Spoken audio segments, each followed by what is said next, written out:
Baik, nah ini adalah TP-Link switch, tapi ini modenya mode desktop ya, kebalik nih.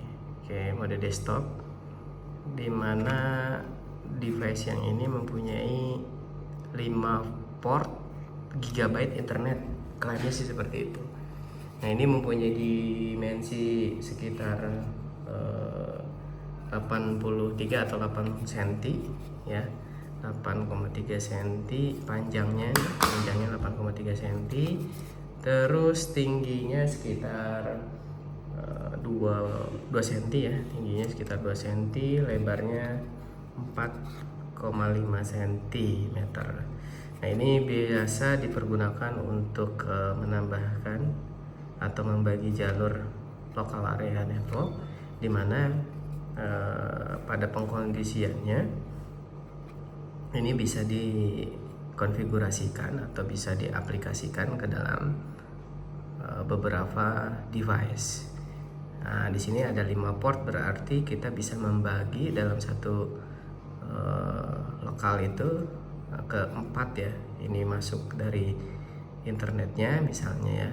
Nah, ini dibagi ke laptop 1, PC 1, laptop 2, PC 2 atau yang sejenisnya.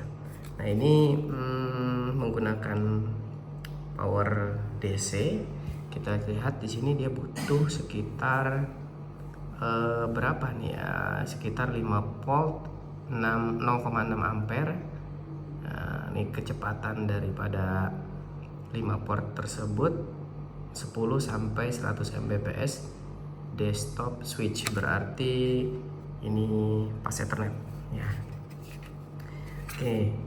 Nah, ini bahannya plastik dari TP-Link, plastik cuman cukup bagus ya plastiknya.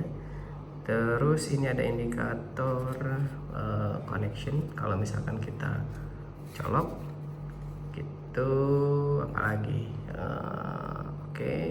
Tapi di sini kalau kita lihat karena ini pas Ethernet, jadi lihat kawat konektor yang ditampilkan hanya 4 saja. Berbeda kalau gigabyte Ethernet biasanya 8 ya yang muncul di sini nih. Tuh, ini cuma 4. Nah, ini cuma 4. Jadi kabel pertama, kabel kedua, kabel ketiga dan kabel ke-6 biasanya seperti itu dalam urutan kabelan yang ada. Nah, ini cukup mungil. Oke. Cukup mungil. Lalu adaptornya kita lihat di sini, adaptornya pun ini bawaannya dari TP-Link itu sendiri ya, sesuai dengan kebutuhannya. 5 volt 0,6 ampere 3 watt ya, 3 watt aja. Nah, ini sudah standar colokan Indonesia ya. Nah, ini power DC nya.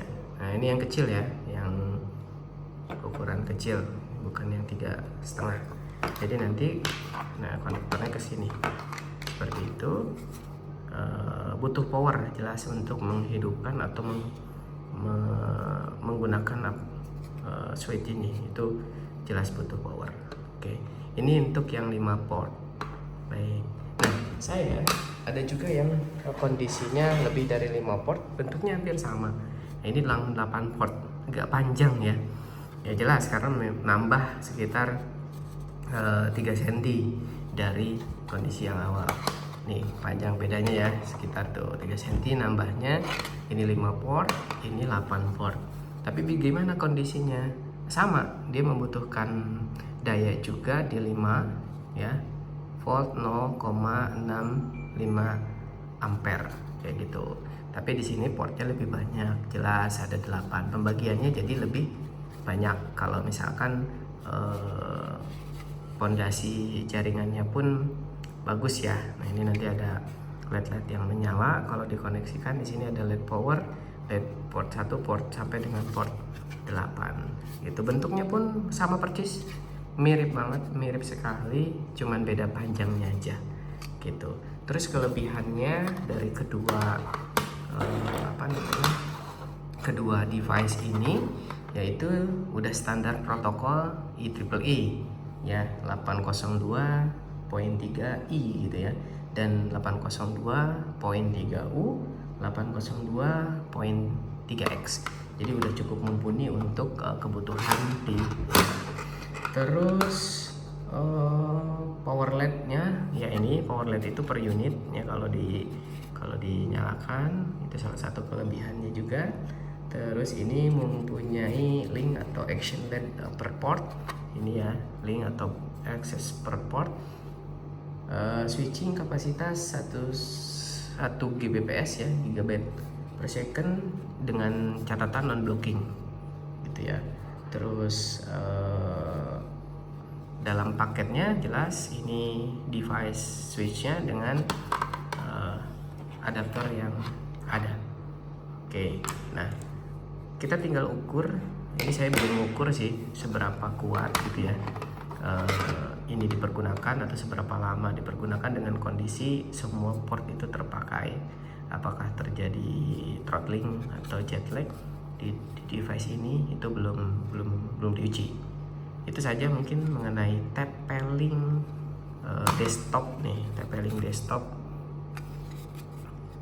TP-Link desktop ya, desktop switch ini namanya. Oke, terima kasih.